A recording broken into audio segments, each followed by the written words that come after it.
बिस्मिल्लाहिर्रहमानिर्रहीम। क्या आपने कभी नमाज में किसी वसवसे का शिकार होने का एहसास किया है?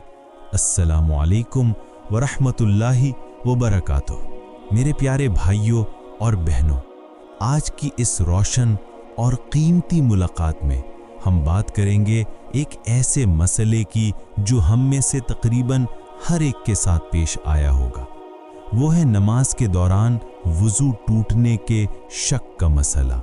ये वसवसा कभी कभार हमारे ईमान और इबादत के लुत्फ़ को इस कदर मुतासिर करता है कि हम नमाज की सुकून वाली कैफियत से महरूम हो जाते हैं। लेकिन क्यों आता है हमें ये शक, और क्या वाकई हर बार महज एक ख्याल या गुमान हमें नमाज तोड़कर दोबारा वुज़ू करने पर मजबूर कर सकता है?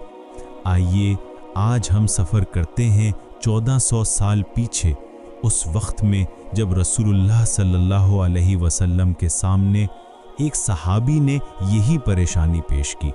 हज़रत अब्बाद बिन तमीम रदियल्लाहु अन्हु अपने चचा से रिवायत करते हैं कि एक शख्स ने नबी अकरम सल्लल्लाहु अलैहि वसल्लम के सामने अपना दिल की बात कही।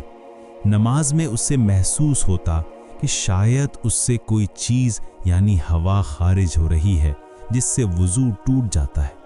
आप सल्लल्लाहु अलैहि वसल्लम ने फरमाया, वो नमाज से उस वक्त तक ना भिरे जब तक हवा निकलने की आवाज़ या बू ना पाए। क्या आपने गौर फरमाया? रसूलुल्लाह सल्लल्लाहु अलैहि वसल्लम ने सिर्फ दो चीज़ों को मयार बनाया, आवाज़ या बू। महज ख्याल, गुमान या दिल में उठने वाले वसवसे को नहीं। ये हमारे लिए कितनी बड़ी राहत की बात है। ये हदीस हमें एक सुनहरा उसूल सिखाती है, जिसे इमाम नववी रहमहुल्लाह ने यूं बयान किया कि जो चीज़ यकीनी हो वो महज शक की बिना पर ख़त्म नहीं हो जाती।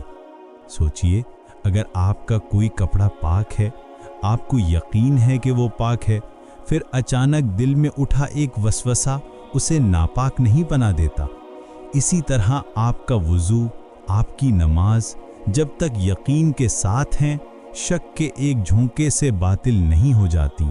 ये वसवसे शैतान की तरफ से हैं, जो चाहता है कि हम इबादत के लुत्फ़ और सुकून से महरूम हो जाएं। वो हमारे दिलों में खोट पैदा करना चाहता है, लेकिन हमारी शरीयत तो आसानी और यकीन की अलमबरदार है। यकीन को शक पर कुर्बान ना करें। तो आइए आज ही अहद करें कि हम अपनी इबादतों को वसवसों का शिकार नहीं होने देंगे। हम यकीन को अपना हथियार बनाएंगे, नमाज में सुकून और हुजूर क़ल्बी को अपना मकसद बनाएंगे।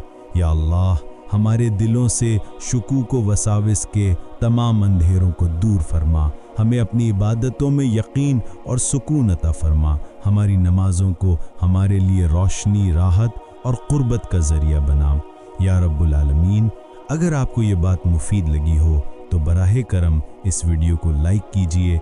अपने ख़यालात कमेंट्स में ज़रूर शेयर कीजिए, क्योंकि आपकी एक बात किसी के लिए रोशनी का सबब बन सकती है। और हमारे चैनल को सब्सक्राइब करना मत भूलिएगा, ताकि आप ऐसी ही कीमती बातों से जुड़े रहें।